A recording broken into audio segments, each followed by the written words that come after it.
সুপ্রভাত। আবার চলে এলাম সকলের সামনে আমাদের রান্নাঘরে। আজকে আমি রান্না করব সুজির রুটি আর গোলমরিচ চিকেন, তার সাথে একটু স্যালাড থাকবে।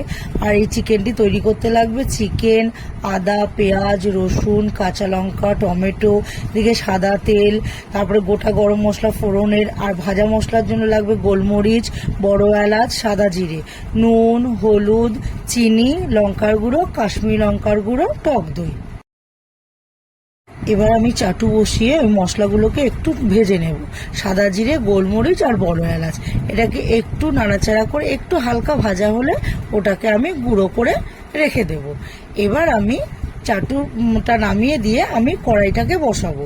কড়াইটা গরম হলে তার মধ্যে তেল দিয়ে দেবো। এবার তেলটা গরম হলে আমি ওর মধ্যে গোটা গরম মশলা ফোড়ন দেব। গোটা গরম মশলা ফোড়ন দিয়ে আমি পেঁয়াজ কুচিগুলো দিয়ে দেব। এবার পেঁয়াজ কুচিটা দিয়ে এটা তেলের মধ্যে একটু ভালো করে নাড়াচাড়া করে এবার চিকেনটাকেও আমি এর মধ্যে দিয়ে দেব। এবার চিকেনটাকে দিয়েও আমি ভালো করে একটু পেঁয়াজটার সাথে মিশিয়ে নেওয়ার পর এইবার ওদিকে আমি মিক্সির বাটির মধ্যে আদা, পেঁয়াজ, রসুন, কাঁচা লঙ্কা আর টমেটো না, একটু টক দই দিয়ে আমি ভালো করে একটু পেস্ট করে নেব। এবার ততক্ষণে ওদিকে মাংসটাও আর একটু নরম হয়ে যাবে।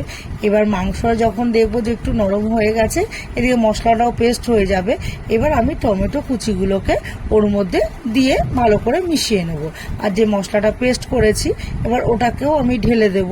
এবার ওটাকে ঢেলে দিয়ে এবার ভালো করে ওটাকে মিশিয়ে নিয়ে আর নুন দেব।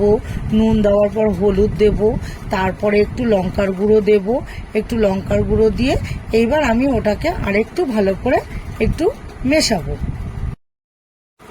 ভালো করে একটু মিশিয়ে নিয়ে এবার আমি কি করব, একটু ঢাকা দিয়ে রেখে দেবো। তাহলে মাংসগুলো একটু নরম হয়ে যাবে। কিছুক্ষণ পর ঢাকাটাকে তুলে এবার একটু নাড়াচাড়া করে এবার একটু সামান্য একটু স্বাদের জন্য একটু চিনি দেব, আর কালারের জন্য একটু কাশ্মীরি লঙ্কার গুঁড়ো দেবো।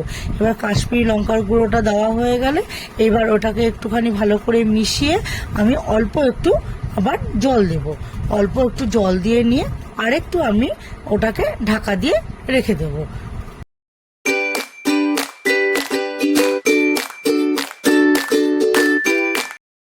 এবার কিছুক্ষণ পর ঢাকাটাকে তুলে নিয়ে এবার একটু নাড়িয়ে দেখে নেব যে মাংসটাও একটু সেদ্ধ হয়ে গেছে আর তেলটাও ছেড়ে গেছে।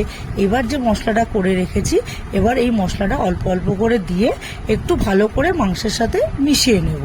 তাহলে আমার তৈরি হয়ে যাবে গোলমরিচ চিকেন।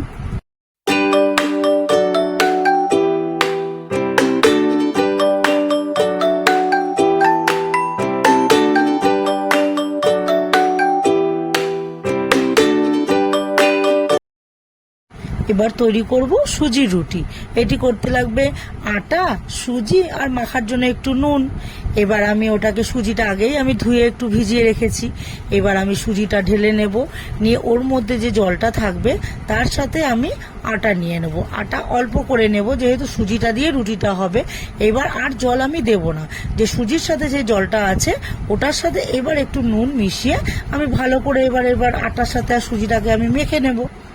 এবার মাখা হয়ে গেলে আমি লেচি তৈরি করে নেব, নিয়ে এবার বেলনিতে বেলে এবার একটা একটা করে রুটি আমি চাটুতে সেঁকে করে নেব। রুটিটা খেতে খুব নরমও হবে। এটা বাড়িতে একটু করে দেখবেন, তাহলে আমার তৈরি হয়ে গেল সুজির রুটি।